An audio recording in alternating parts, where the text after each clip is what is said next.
a taster of some of the different work that people are doing related to IoT and to sort of sensor networks. It's going to be 5 minutes per person, and we're going to try to leave a good 10-15 minutes at the end for questions and discussion. So we will get started with Roger. Okay, can I have the clicker, please? Okay, hello everyone. So my name is Arnan, or you may know me as Roger. I'm from the Computer Engineering Department at Chiang Mai University, and I run the Learning Inventions group there. So I'm just going to start off by showing you a project that I recently did with a group of students that I work with there. So we have this program where we try to get students in schools to come up with innovations that solve real problems. And one of the projects that we helped was with a group of students who had problems with the water system at their school. So that's the water tower that they have, and they say they often come to school finding out that there is no water, no running water at the school. And for some reason it takes half a day before something can be done about it. So we dug into the problem and discovered that it's a multi-level process. So you have to pump the water up to the tank, but the water comes from a deep well, which is in the front part of the school, and you have to pump from that well into a reservoir going through a filter, and then it goes up to the tank. And everything is controlled by the school's janitor. And this is how he determines if the water is sort of overflowing the water tower. So ear as a sensor, yes. So you can imagine how things can sort of like slip through, and he might forget to pump water from the well into the reservoir, and if that happens together with there's no water on the tower, then it takes a few hours before the whole thing can start.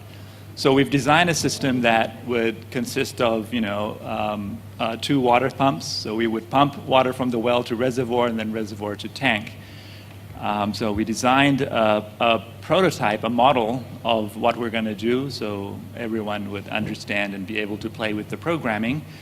And then we upgraded the system to the real thing. So we had like relays and things like that controlling the water pump, installed real sensors this is the reservoir, and this is like a water level sensor.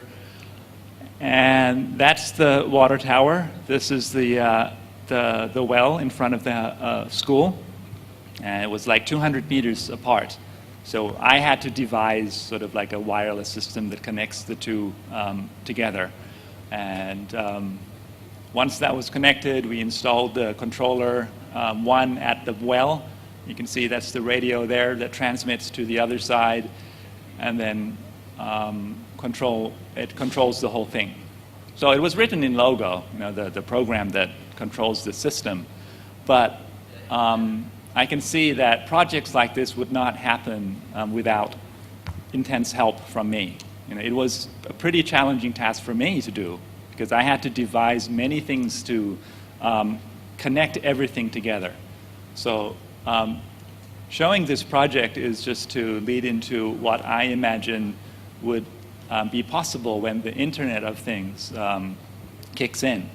Because projects like this can technically become something that schools can do by themselves and not relying too much on someone so technical like me. And the popular thing right now is the low-power Wi-Fi modules, which you can buy for $2, $3, and start to get things connected. And it's really hot right now. Everyone is talking about it. I personally don't use it, but mostly because I think Wi-Fi is not really designed for the Internet of Things. You need something like a mesh network to really connect a lot of devices together. For example, for the well example, 200 meters is usually beyond a typical range of Wi-Fi. So you would need to install many nodes in between. And if it can do mesh networking, then you have the connection that you want. But this is coming because we see many standards out there. The oldest would be Zigbee. There's also 6LoWPAN using IPv6, and then Google is pushing Thread, which runs on top of 6LoWPAN. And I think in a couple years we will see this type of technology coming out. and at a price point that we can finally do something useful with them. So this is an example of a platform or a board that I'm designing right now. So it's a little board that has a Zigbee wireless chip on it, and I've added a logo chip to it, so you can still write things in logo. You can control things from the central node, or you can download small bits of logo code to run things in a decentralized way. It connects to Grove sensors, actuators. So Grove is sort of a connection standard from Seed Studio. So we're relying on their ecosystem of sensors and actuators. But, well, I mean, I spent a great deal of time designing this, choosing and making sure that I chose good pieces of technology to work with it. For example, like the Zigbee, we use a Zigbee home automation profile so that it can talk to many existing devices that you can buy off the shelf, like Smart Things from Samsung is doing. And I really enjoyed that, and I think the technology industry is really moving towards a place where it's becoming easier and easier to design this type of stuff. But the hard part for me is, how are we going to make sure that this is a good environment for kids? Because no one is talking about this at all.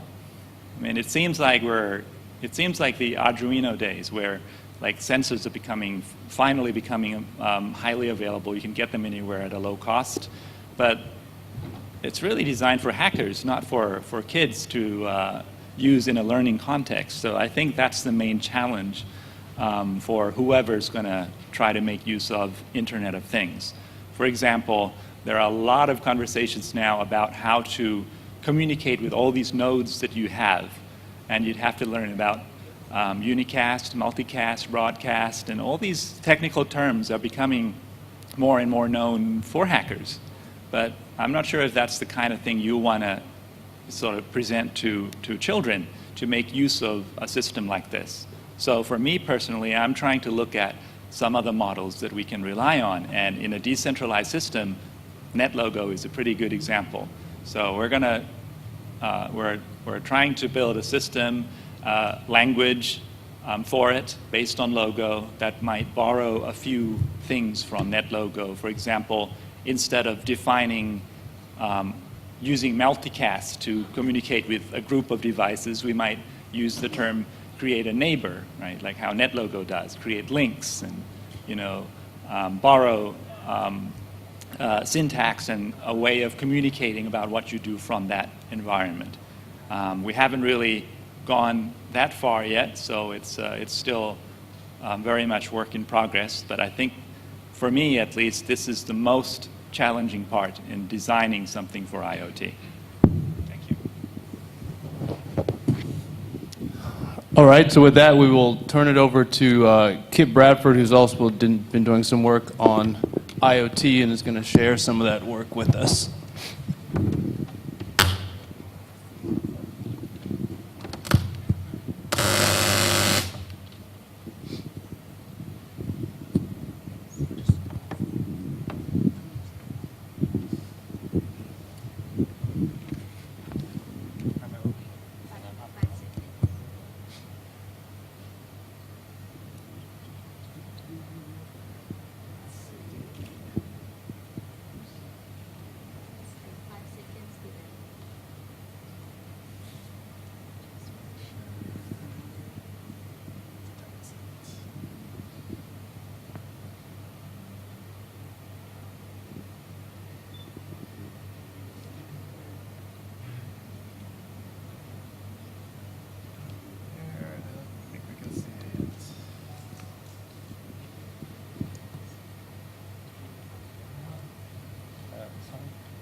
Yeah, so we'll slightly adjust the order, and we'll have Paulo go next, because we know Paulo is always ready.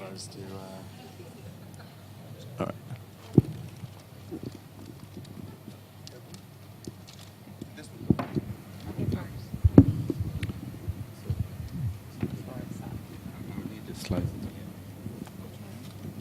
So Paulo's going to take the discussion into work on looking at students and teachers using data. So, all right, Paulo, go ahead, take it away. Okay, thank you, Marcelo. So, I think. Oh, let me just. Time. I think it's a really, great idea that Marcelo had to, do this panel. And also inviting Kipp, who has a, kind of high-end technical expertise in those kinds of things, to start this conversation, because I think it's good if we start this conversation before other people do, in the sense that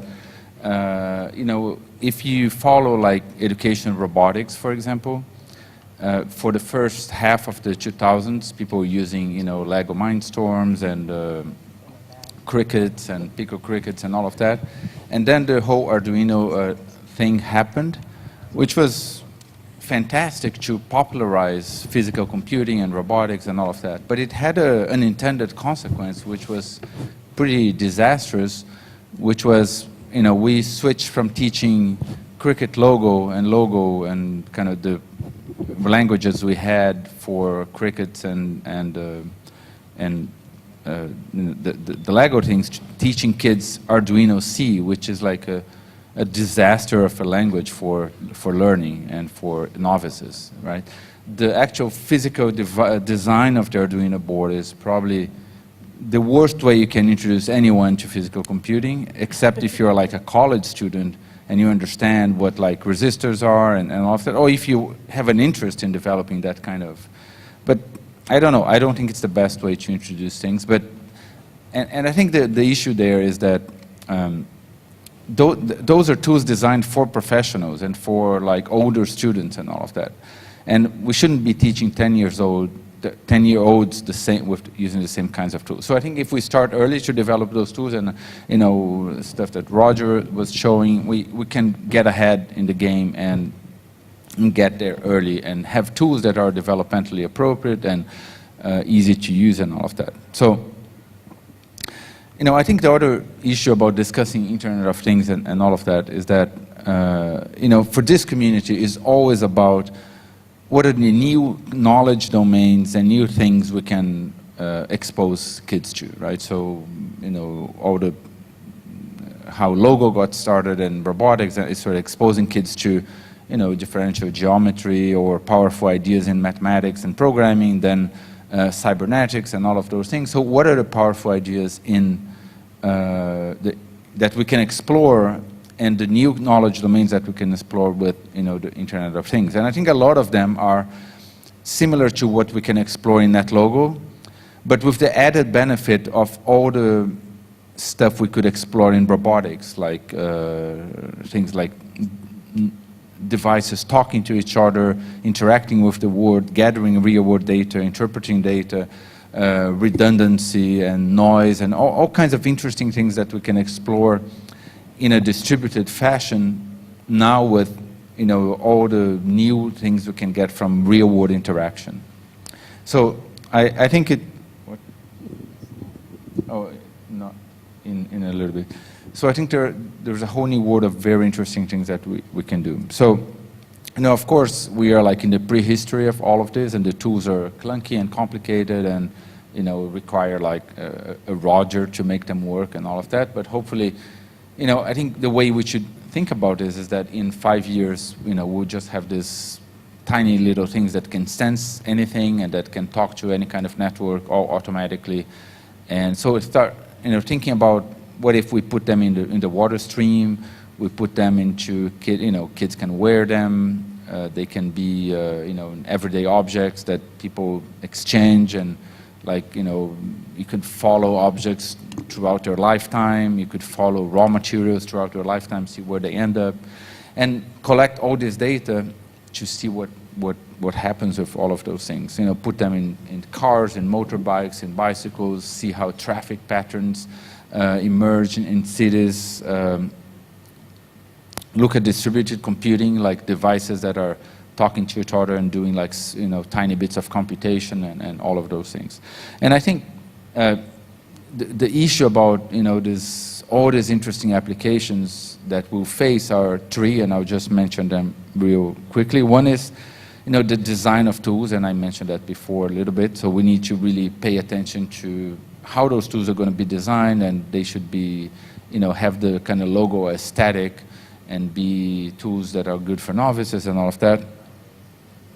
I think the second issue is that every time you talk about data, people think that it's about visualization. So, oh, you have all this data, you need, if I can see the data, I will understand all kinds of things. But it's not really about just seeing the data and seeing plots or 3D surfaces and all of that. It's really about, you know, people like us designing tools for data analysis that are not just about doing plots, but about doing complex, you know, programmable, interactive visualizations that can help people make sense of gigantic amounts of data. And I think this will be a fantastic challenge for this community, right? So how do you interpret data that is multidimensional, that has like millions of data points? And I think it really is a fascinating challenge for this community. And you know, I just want to end showing one slide. So Nalin is going to talk about a workshop that we did where we, you know, focused only on interpreting data, collecting and interpreting data. And you know, if you look at the research on, you know, graphing and all of that, there's a lot of research saying, oh, people can't understand graphs, it's very hard. If you add 2 data sets, then they can't really do it at all and all of that. So we did this workshop, and you might recognize that face. She's here at the conference in this village in Thailand, where we asked people to wear sensors for like, you know, an hour and go around a place. And so light sensors, infrared sensors and all of that. And then they had to come back, and the other people in the audience, they had to guess what that person was doing just based on the data, right? So can you just go to the next one?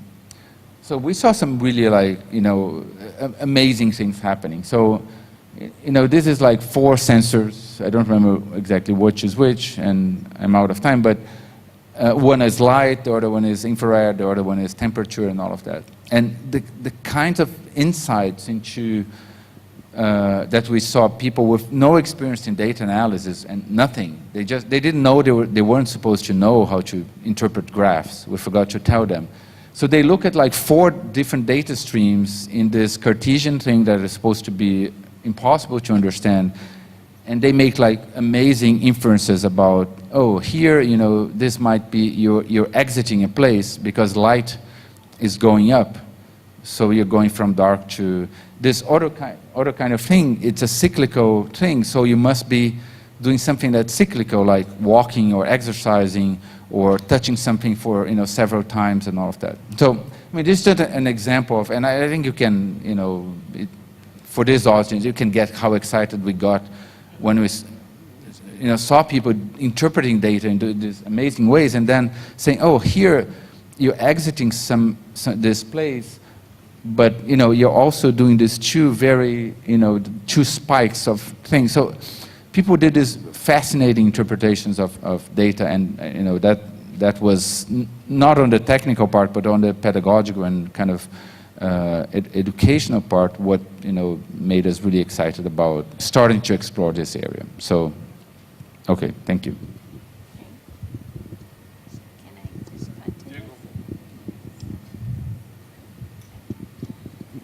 Hello. Okay, so I will continue the story of the workshop that we did 2 times. One time in September last year, and the other time in December. We have a small group of teachers from the Sipitakiat School. They 15 teachers, and then we repeat the similar process to them in the second workshop. So it's the follow-up one.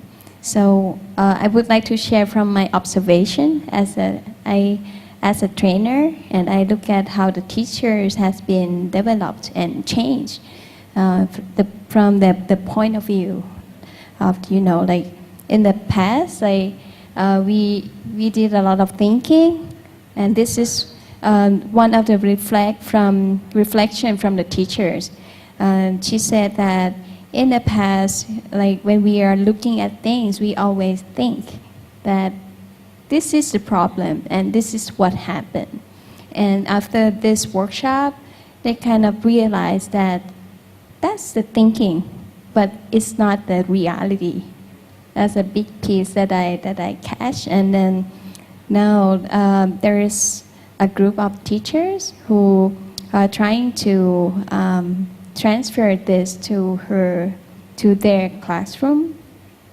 And I can show you the picture. I can use that. So this is the workshop that we did. This is in December with the collaboration between Stanford University, Chiang Mai University, and the Worsley School.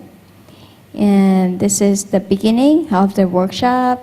A teacher talking about what they would like to investigate. What is the problem? And what would be the project that they are interested in, and they can draw their ideas, how to collect the data by using Google board and devices. And then, they actually trying to install the sensors to collect the data. And then these are some real example. Like this is what Paulo mentioned about like wearing the sensor. And then we collect the data from his action, and then, like integrate into the workshop to let the teachers gauge what the actions were, something like that. So to get them to expose to data analysis in a more fun way. And this is interesting that, they ask the teacher to estimate, like make the guess what the data would be like before they actually see the graph. And I really like it because, they draw it, and then after that, they had seen the real data. And that's a kind of like a little bit shock to them that, oh, my thinking is not real. And that's kind of a big step for a lot of teachers in this workshop. And this is the picture from the latest workshop in December. Many groups of the teachers are making different projects. Some were repeating the same project, and some had changed the project. But they had been like going deeper into the analysis this time. So there are some 3 points that I would like to share from the trainer point of view. So my job is to make sure that the teacher get to know the new tools and make sure that they can actually transfer this into classroom level. The first one is many teachers are talking about using the data collection as the introduction of the class instead of like talking about what are we going to learn, but an idea is like just get them to collect the data. And then from the data, they will ask a lot of questions, like what happened during this and that session? And that will be a good motivation for the inquiry-based learning. And the second one, I really like that we move the people from assuming things to more like a more precise problem analysis.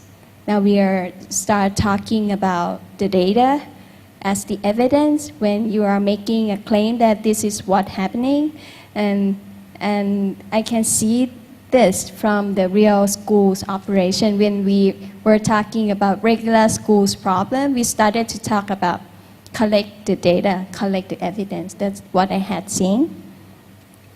And the last one that I am very interested is the ownership. You know, like to actually deliver this to, the destination is to the students. You actually need the teachers to involve and feel like they own the device by themselves.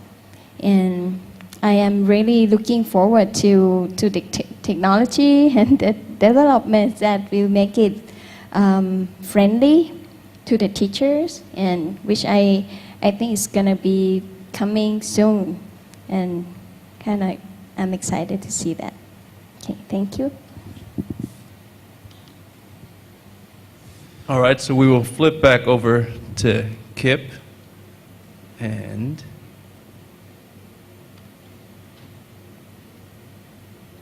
here we go. Half of us did our presentations on the Mac, and the other half did them on the PC. And whichever computer gets plugged in first is the one that always works. Of course. Sometimes. Oh, we lost connection. All right.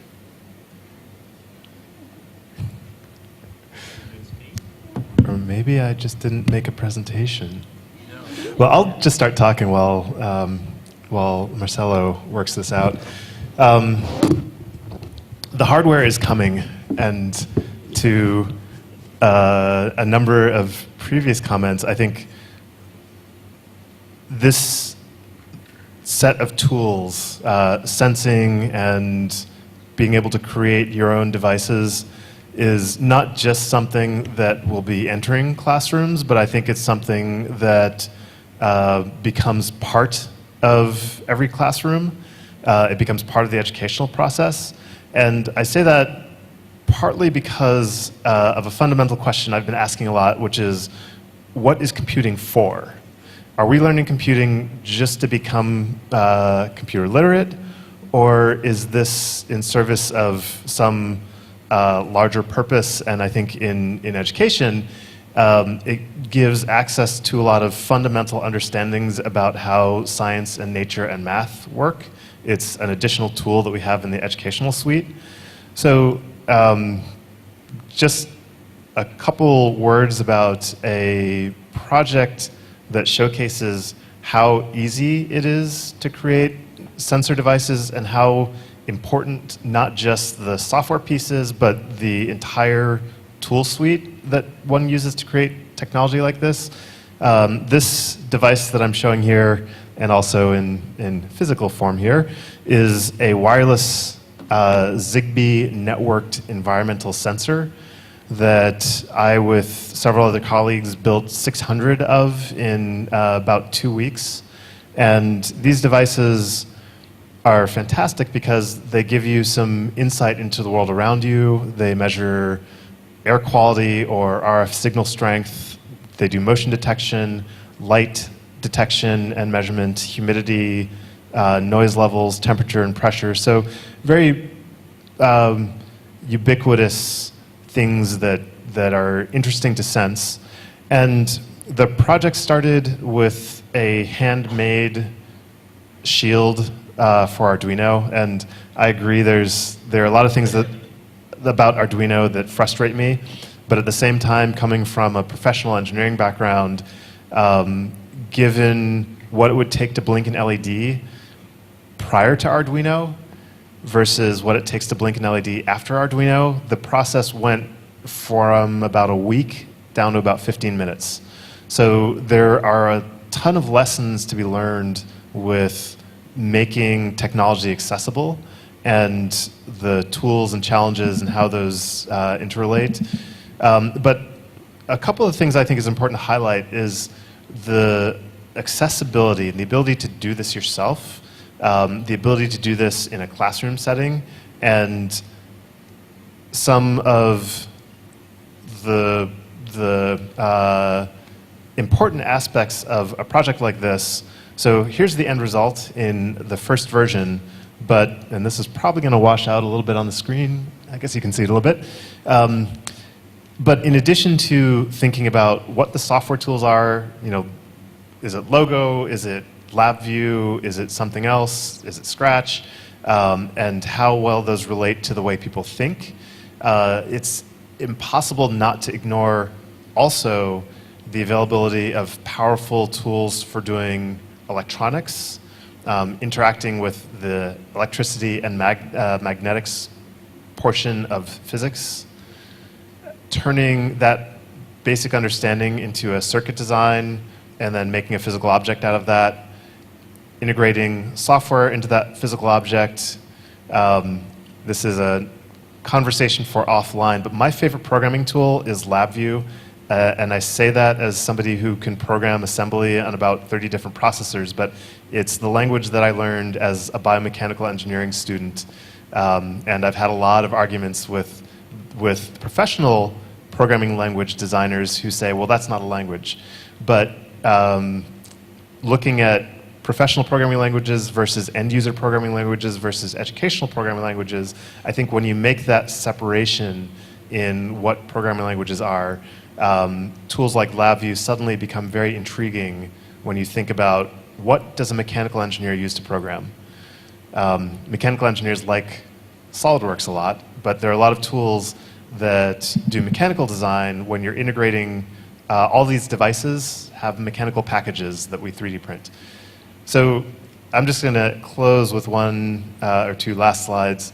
The end result of this 2-week project to design from scratch and write software and build 600 environmental sensors was being able to showcase the environment around people and gain a lot of insights through another piece of this project, which is the big data piece. Incidentally, all of the stuff that we did is open source, and I know GitHub is not a legitimate programming language, but it's a great place for people to go leave free code that can get shared, and I think community is an important part of this. So this project is now, the Department of Education in Singapore is using this set of tools pretty extensively. They're used in Chile. A university in Canada just ordered a large batch, so it's something that is spreading through education. So I'll leave it with that. All right, so we've sort of looked at sort of different devices, and we've talked about the data-driven workshops. Now we're going to transition somewhat into, I think, sort of sensors and some of the big data things that Kipp just mentioned. So let me pull up Taylor's presentation. Let's see, am I here? Yes. So I will just go ahead and get started as we're, short on time. So I have the pretty exciting perspective right now of having been, as many of you know in many of my incarnations, recently a professor in learning sciences, doing my own Maker Lab projects. Also last year being at the National Science Foundation for the Big Data program and for the STEM Plus C and some of the others that are intersecting around the IoT space and the maker space of data and sensors. And now at O'Reilly Media, where I am designing, sort of running the personalization approach, where we're creating training for programming, for IoT, for everything, well, everything under the sun, but everything computers. All of you know the animal books. So that's just kind of some of where this background is coming from and what I'm thinking about. And so I'm going to talk a little bit about just some tensions that I think that we are all in this space, of trying to balance between, constructionist learning environments, what's going on with IoT, and how do we know what's happening in all of this? So, yes, we're trying to tightrope walk on wine bottles in a cat suit. So, we all know what constructionist learning environments are. We could go back and forth between different characteristics, but I think they all share a lot of things. Like these, interest-driven, production-oriented. You could have social, whether that's face-to-face or social in terms of online sort of forum. In and out of school, I will try to wait for a second to see if anybody can read it. So we have, I think we might all learn a lesson from how this unique and exquisite crystal turns into an ordinary boring molecule of water just like every other one when you bring it in the classroom. So we have a long history of being from the out of school, then into school, and crossing those perspectives. Open and shared, all kinds of good affordances, right? So basically, what's the point here? Yay, constructionist learning, right? But how do we know? right? We have a bunch of, one of my favorite examples is I do a lot of work with Scratch as well. So teachers, parents, all kind of people come into open house and they look and they're like, cool, my kid made a bouncy, wingy, animated thing. And there's no way for them to connect to what kind of amazing computational thinking and programming learning went into being able to get to where that kid could produce that thing. So a lot of my work and a lot of my interest over the last several years has been in building out some ways that we can make that learning visible. And so one of the things that I've been thinking about a lot are what are the characteristics of the assessments that we need to have in order to be able to do that. And when I say assessment, I'm not talking about sit down and take a test, right? I'm talking about things that are authentic, automated, unobtrusive, so we're not interrupting people's real activity, we're just learning what they know from what they do. They're given in real time, they're adaptive, so that the environment adapts based on that assessment in real time. So, and we've made a lot of progress in online learning environments like games. This is some of Val Schute's work with Physics Playground, which has a full automated backend about what you're learning and how to turn it out.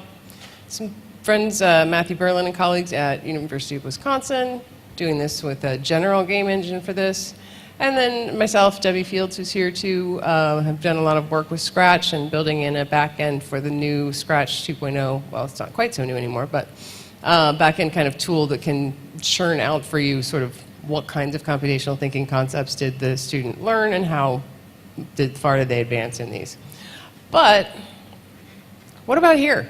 Right? This is a lot harder. And that's why we're talking about IoT. So we're in a space right now, we have all these great sensors, and we have them talking to each other and talking to mobile devices and talking to all that. Well, that presents some pretty big challenges in terms of what on earth does all of this mean for learning or engagement or any of the things that we care about.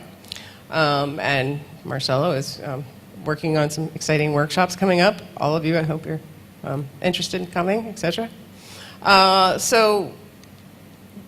But then we got another challenge, which is sort of this, like, okay, as lovely as she looks in that outfit and that lovely hat, do we want kids looking like that in classrooms? You start getting into the privacy issues of it, getting into the, does everybody get to know what you're thinking all the time issues of it? And so there's a lot of challenges to solve there, but, and I'll just end there, and that's really kind of where I'll leave it, is with some of these tensions that we're working out in order to recognize the potential of IoT for really understanding and being able to demonstrate for teachers, for parents, for the kids themselves, what amazing things are being learned in these fabulous constructionist learning environments that we build.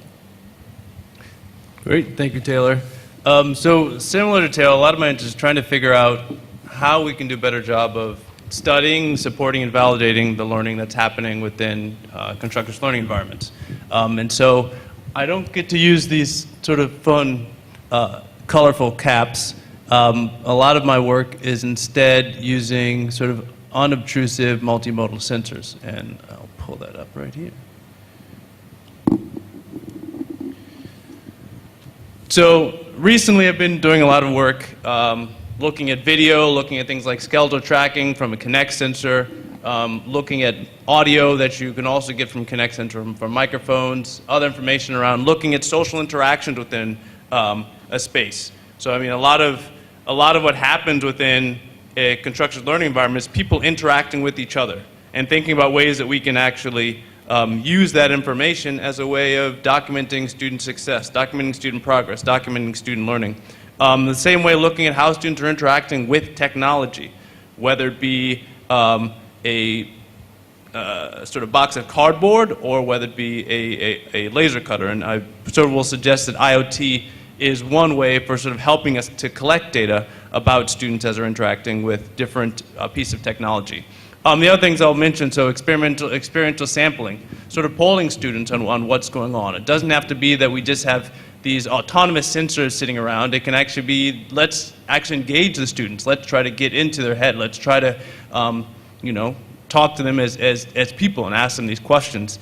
And then also using facilitators and then actually analyzing what they're doing. And so I'm going to mention a few of these things and try to describe them at a couple of different levels. So the first one I'm going to talk about is very micro level. And it's really trying to take a very fine-grained analysis of each student, of each learner. And so right now there's a lot of fun tools for being able to do that. So one of them is eye tracking. So here, you guys will all recognize the NetLogo environment. As a student is interacting with the NetLogo simulation, you can see where they're looking at different points in time. And so instead of just seeing, well, the student is doing something in NetLogo, we have a more fine-grained representation of what they were actually doing. We can get the click stream, but we can also get this information about where they're looking. And so that's one of the things I talk about when I'm talking about getting a fine-grained representation of the student learning. If you want to get them away from the computer environment, a lot of what happens in construction learning environments is the students, they're not sitting at computers. They're physically working with materials. So these are mobile eye trackers.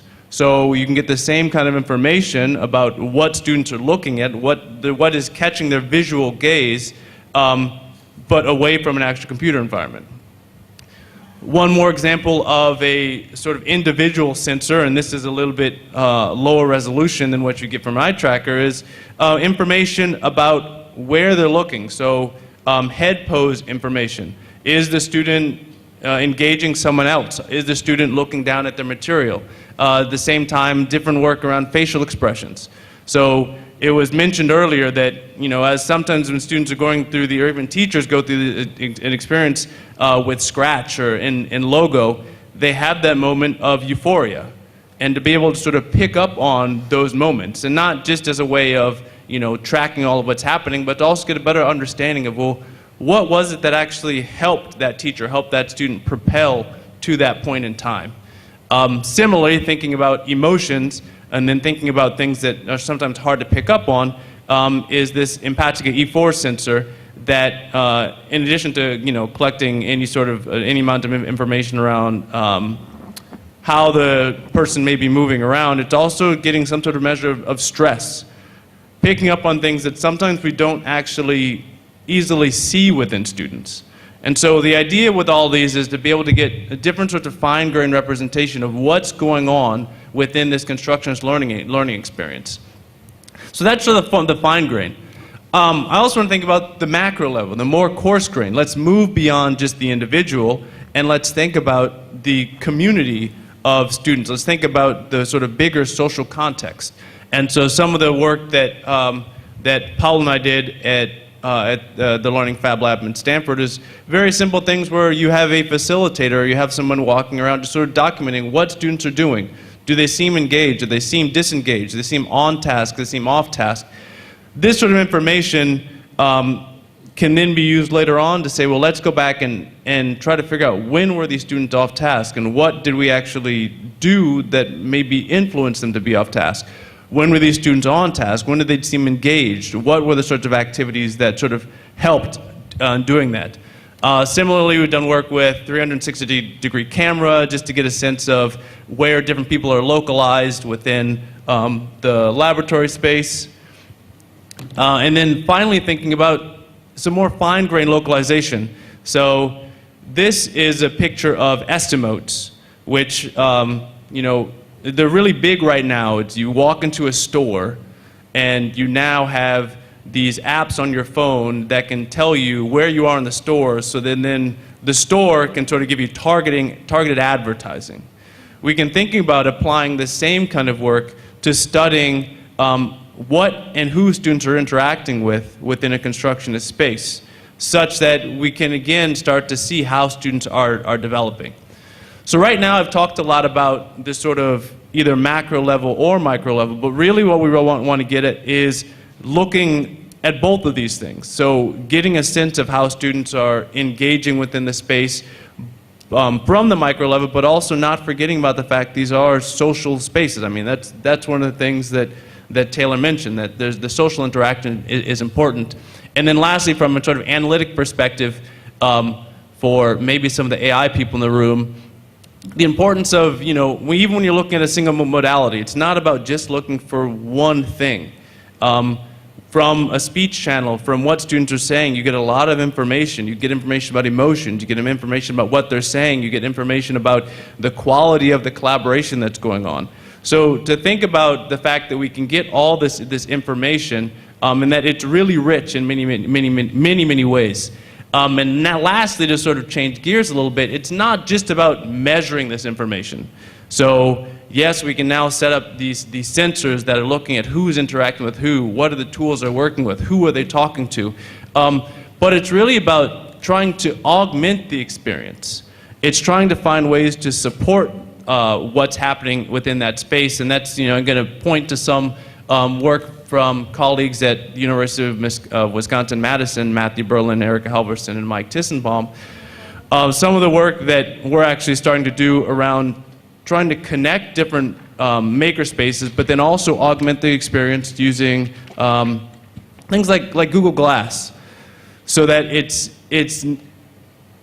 you're able to perhaps represent things that may otherwise be hard to represent. And I think that's one of the fun things about thinking about IoT and thinking about data and thinking about sensors, is that we can now collect a lot more of this information, a lot of this personal information, as well as the sort of information about the context at large, and then try to enhance the overall experience. Find ways to cater and support these oftentimes diverse populations of students that may be coming in and using these spaces.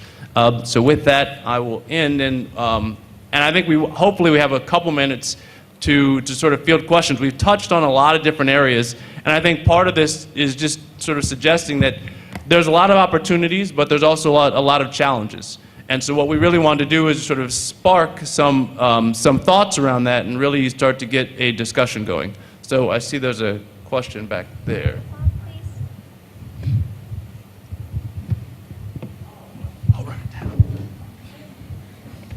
Thank you. I'm Celia Hoyles from London. Thank you very much for your presentation. I am desperate for an example.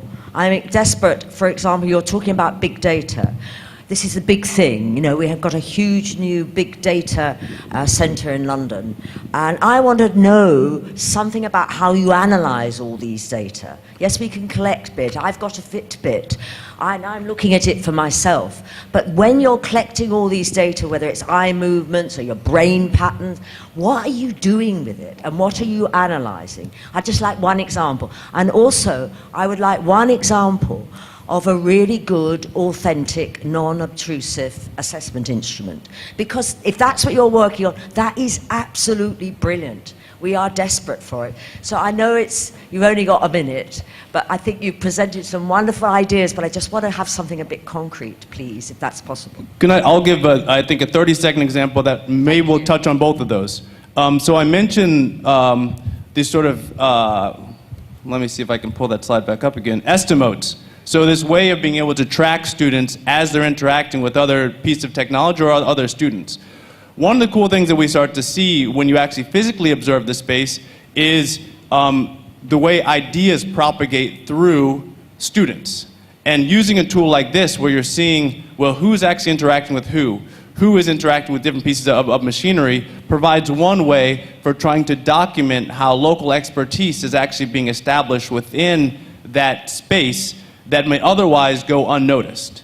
And so I guess that is one way I'd suggest, is that you're getting a lot of data about who seems to be engaging with some of the other people within that space, but it's really targeted towards being able to say, well, the other students in here are recognizing that student A is becoming a local expert, and they are frequently going to that individual with questions around laser cutting, questions around 3D printing. So that, I guess, what I'd suggest is one sort of concrete example of how the big data can be used. Sorry, say that again?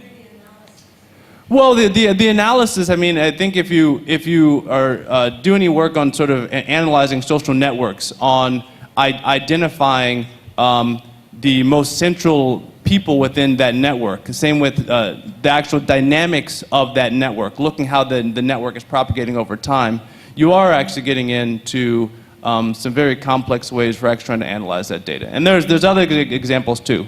But.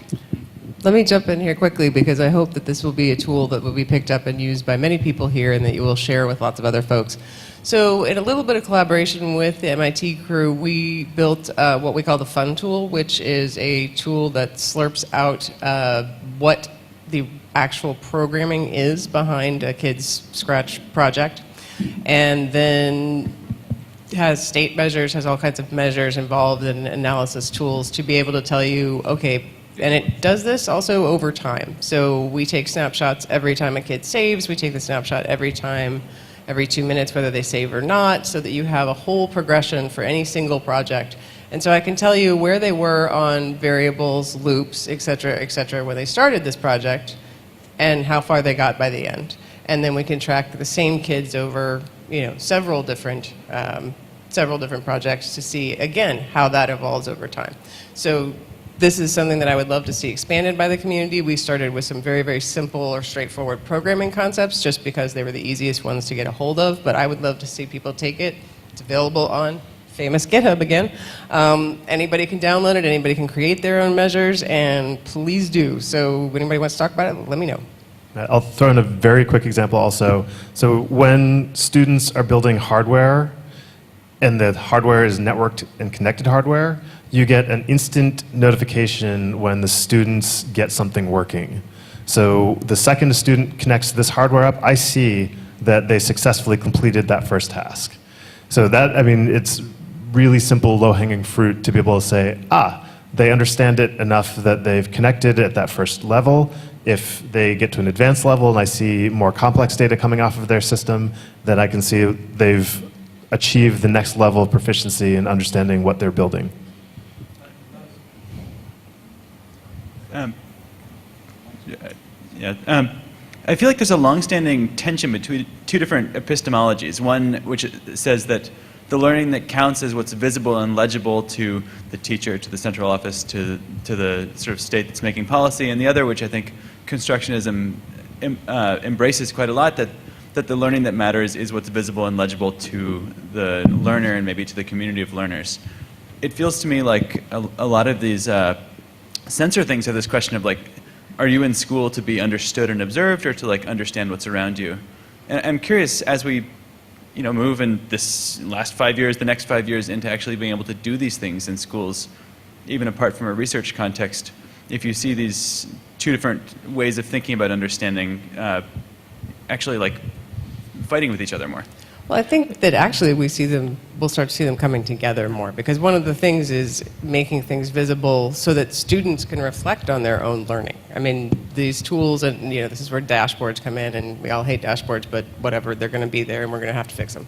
So we'll just deal with that. But so an example of that is like Civitas Learning has tools that they work with to build for institutions where students who are in, these are undergrad students, but they can track their progress, they can see how they're doing in classes, they can find out if they want to change options, all sorts of different options to change using those tools. So they're kind of in control of their own learning at that point. Now, that's kind of one of the biggest things we want, students running their own learning, reflecting on their own learning. So just a quick example for that. Austin Community College has gone from a graduation rate of, the whole college system, the community college system has gone from a graduation rate of like 4% to about like 50 in a matter of years, which is kind of miraculous in a U.S. community college. So, that's just an exciting thing where students are quickly changing their own learning experience by being able to reflect on it.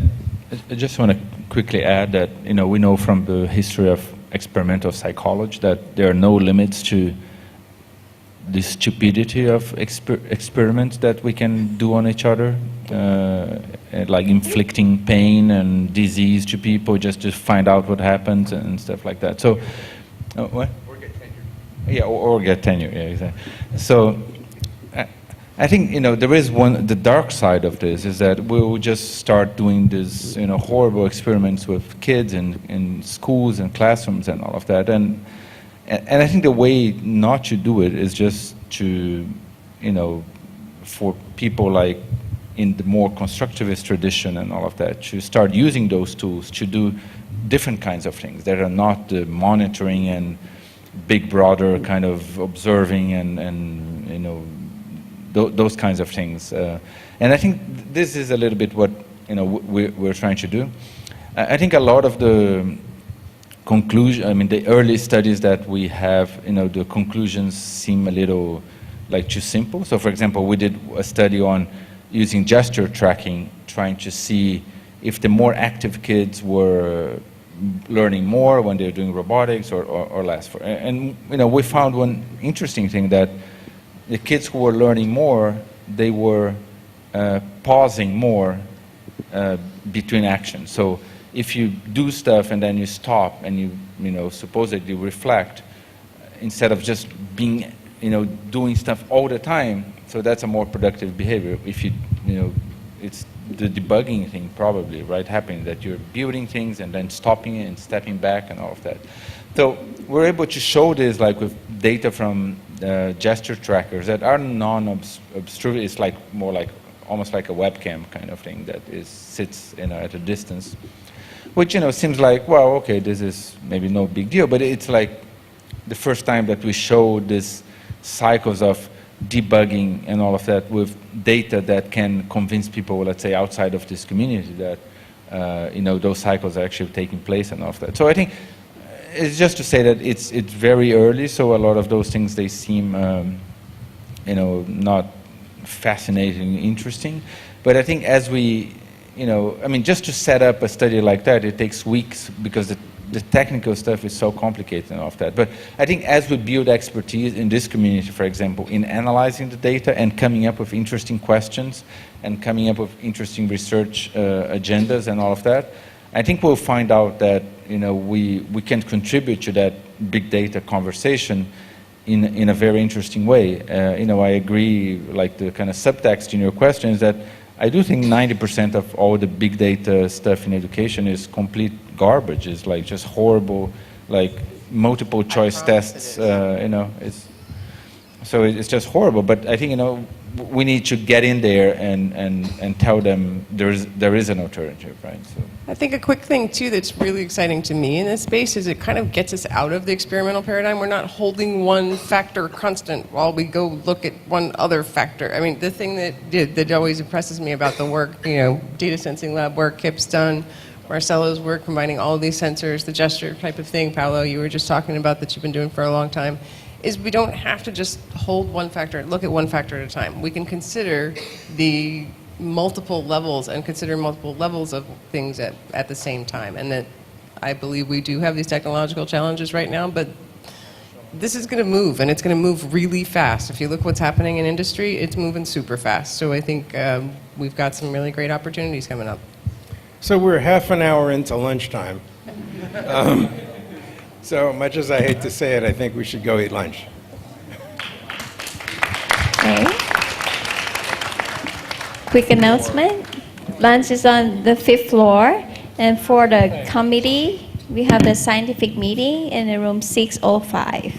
You can get lunch, grab some lunch from the 5th and go to the 605. Thank you.